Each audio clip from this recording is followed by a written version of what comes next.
حضرت عمر رضی اللہ تعالیٰ عنہ روایت کرتے ہیں کہ زید بن سعانہ نامی ایک یہودی تھا جس کو حضور نے قرض دینا تھا۔ آقا کریم علیہ الصلوۃ والسلام دو جہاں کے مالک ہیں،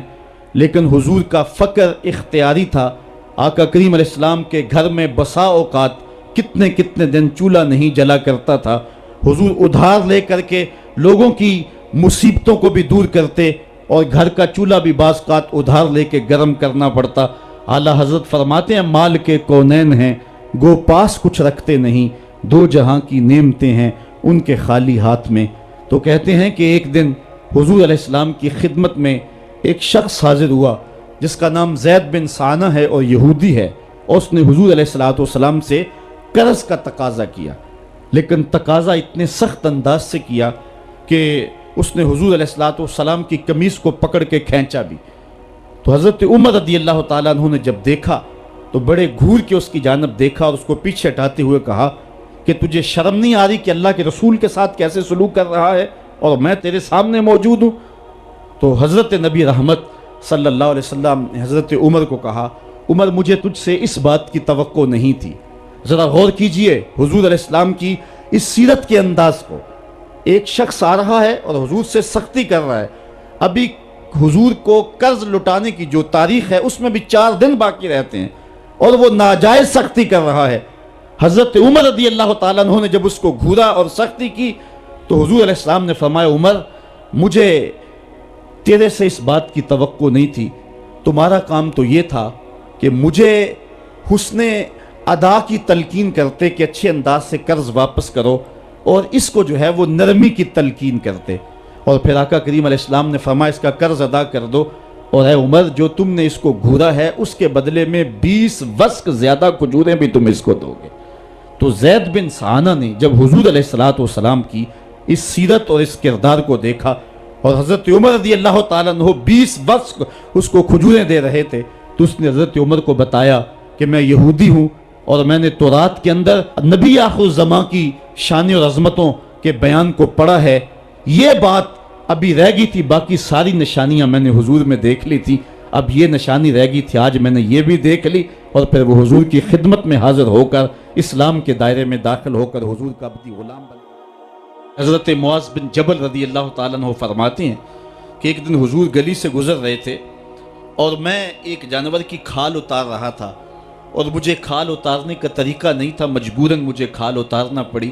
تو حضور گزرے تو مجھے دیکھا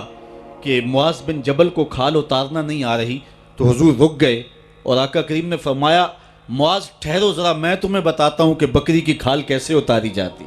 اور آقا کریم آگے بڑھے اور حضور نے خود جو ہے وہ کھال اتاری، اور پھر مجھے فرمایا معاذ ایسے کھال اتارا کرتے ہیں۔ آج ہم اپنے بڑے پن کو اور اپنی عظمت کو اس انداز سے لوگوں کے سامنے رکھنا چاہتے ہیں کہ ہم جو ہے وہ ٹشو کا ایک ٹکڑا بھی نہیں پکڑ سکتے، اور وہ بھی پکڑانے کے لیے ہمارے پاس ایک خادم موجود ہوتا ہے، لیکن آقا کریم علیہ السلام کی زندگی اور حضور علیہ السلام کی سیرت کی سادگی کا حسن اور جمال یہ ہے کہ حضور اپنے کپڑوں کو خود مرمت کر لیتے ہیں اور اپنے دیگر کام خود کرتے ہیں اور بطیب خاطر کرتے ہیں، اور اس میں کوئی چیز اپنے لیے شرمندگی کی محسوس نہیں کرتے ہیں۔ حضرت حسن رضی اللہ تعالی عنہ حضور علیہ السلام کے نواسے بھی ہیں اور آقا کریم علیہ السلام کی صحابیت کا شرف بھی پایا ہے۔ کہتے ہیں کہ کانا یجلس علی الارض، حضور علیہ السلام کی سیرت یہ ہے کہ حضور زمین پہ بیٹھ جاتے تھے، زمین پر بیٹھنے میں حضور شرمندگی محسوس نہیں کیا کرتے تھے، اس کو اپنے سٹیٹس کے خلاف نہیں سمجھا کرتے تھے، زمین کے اوپر حضور بیٹھ جایا کرتے تھے، اور فرماتے ہیں وَيَطْعَمُ، اور زمین کے اوپر بیٹھ کر کے حضور علیہ السلام کھانا تناول فرمایا کرتے تھے۔ حضور کی عادت یہ تھی کہ آقا کریم جب بھی کھانا کھاتے تو حضور جھک کر کے کھانا کھاتے۔ فرماتے ہیں کہ میرے پاس ایک فرشتہ آیا جو کعبۃ اللہ کے صحن میں کھڑا تھا، اور اس کی کمر کعبۃ اللہ کی چھت کے برابر تھی، اتنا اس کا قد تھا، اور اس نے مجھے کہا کہ آپ اگر چاہیں تو آپ کو نبی اور بادشاہ بنا دیتے ہیں، اور آپ اگر چاہیں تو آپ کو عبد اور نبی بناتے ہیں۔ تو فرماتے ہیں کہ میں نے جبریل کو دیکھا، اور جبریل مجھے اشارے سے تواضع کا حکم دے رہے ہیں، تو میں نے عرض کی کہ میں نبی اور عبد بننا چاہتا ہوں۔ تو جب یہ بات حضور نے کہی تو فرمایا عائشہ اگر میں نبی اور بادشاہ بنتا تو یہ جتنے بھی پہاڑ ہیں یہ سونا بن کے میرے ساتھ چلتے، لیکن میں نے اس بات کو اختیار نہیں کیا۔ اور اس کے بعد حضور علیہ السلام جب بھی کبھی کھانا کھاتے تو حضور جھک کر کے کھاتے، جس طرح مالک کی دہلیز سے خیرات ملتی ہے اور کوئی خادم اس کو جو ہے وہ شکرانے کے طور پہ جو ہے وہ انتہائی عزت کے ساتھ کھاتا ہے، ساری زندگی حضور نے کھاتے اور پیتے ہوئے تکیہ نہیں لگایا، ہاتھ میں پلیٹ پکڑ کے اکڑ کے یا ٹہل کر کے یا جو ہے وہ بالکل سیدھے ہو کے نہیں، تھوڑا سا جھک کر کے بغیر تکیے کے حضور علیہ السلام کھانا کھانا پسند فرمایا کرتے تھے، اور فرماتے میں اس طرح کھاتا ہوں جس طرح بندے کھاتے ہیں، اور میں اس طرح بیٹھتا ہوں جس طرح اس کے عبد اور اس کے بندے بیٹھتے ہیں۔ یہ حضور علیہ السلام کا طریقہ ہے۔ ایک دن آقا کریم علیہ السلام ایک چٹان کے اوپر بیٹھے تھے اور حضور علیہ السلام قدید کھا رہے تھے۔ یہ خشک گوشت جو کر کے اس کو بعد میں جب پکایا جاتا ہے تو اس کو قدید کہتے ہیں، یا سرید تھی، حضور کھا رہے تھے۔ تو ایک خاتون وہ گزری اور اس کے بارے میں اہل علم کہتے ہیں کہ وہ بڑی زبان دراز تھی اور وہ مردوں کو بھی ایسی ایسی باتیں کرتی کہ لوگ جو ہے وہ اس کی شر سے بچا کرتے تھے۔ تو اس نے کہا کہ آپ تو ایسے کھا رہے ہیں جس طرح کے عبد کھاتے ہیں۔ تو حضور علیہ السلام نے فرمایا اگر میں عبد نہیں ہوں تو کون عبد ہے؟ فرمایا میں سب سے بڑا عبد ہوں۔ تو جب یہ بات سنی تو اس کے قدم رک گئے اور اس نے حضور علیہ السلام کی خدمت میں عرض کی کہ حضور آپ پھر اکیلے ہی کھا رہے ہیں، مجھے بھی کھلائیں۔ تو حضور نے ایک لقمہ اٹھایا، فرمایا لو تم بھی کھا لو۔ تو اس نے کہا یہ نہیں، بلکہ جو آپ کے منہ میں ہے میں وہ کھانا چاہتی ہوں۔ تو حضور علیہ السلام نے اپنے منہ کا نوالا نکال کر کے اس کے منہ میں ڈال دیا۔ تو کہتے ہیں کہ اس کے بعد کبھی بھی اس کی زبان پر کبھی فحش بات آئی نہیں تھی۔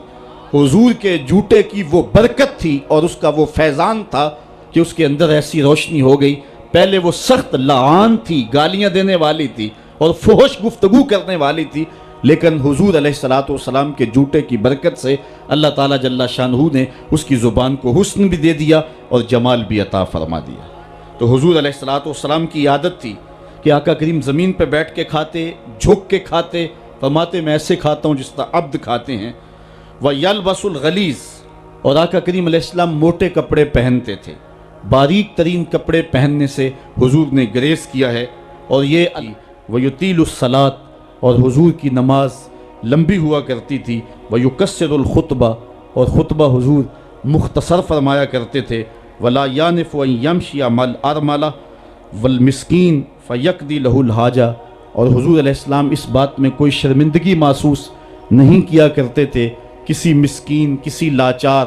کسی بیوہ، کسی یتیم اور کسی مسکین کے ساتھ چلیں اور اس کے کام آئیں اور مصیبت میں اس کا دکھ بانٹ دیں اور اس کی حاجت کو حضور پورا فرما دیں۔ یہ حضور علیہ السلام کی سیرت کے وہ روشن پہلو ہیں کہ آقا کریم علیہ السلام کی سیرت زمانے کے سامنے ایسا نور بانٹتی ہے، ایسے اجالے پھیلاتی ہے۔ ایک شخص نے حضور علیہ السلام سے وعدہ کیا کہ آپ یہاں رکیں اور میں ابھی آتا ہوں، تو آقا کریم علیہ السلام اس کے انتظار میں وہاں رکے۔ 3 دن گزر گئے اور وہ نہ آیا، چونکہ حضور وعدہ کر چکے تھے کہ میں تیرے آنے تک یہاں رہوں گا۔ تیسرے دن اس کو جا کے یاد آیا تو وہ واپس پلٹا، تو آقا کریم نے جواب میں صرف اتنی بات کہی، آپ نے فرمایا یا فتیٰ قد شککت علیہ، اے نوجوان تو نے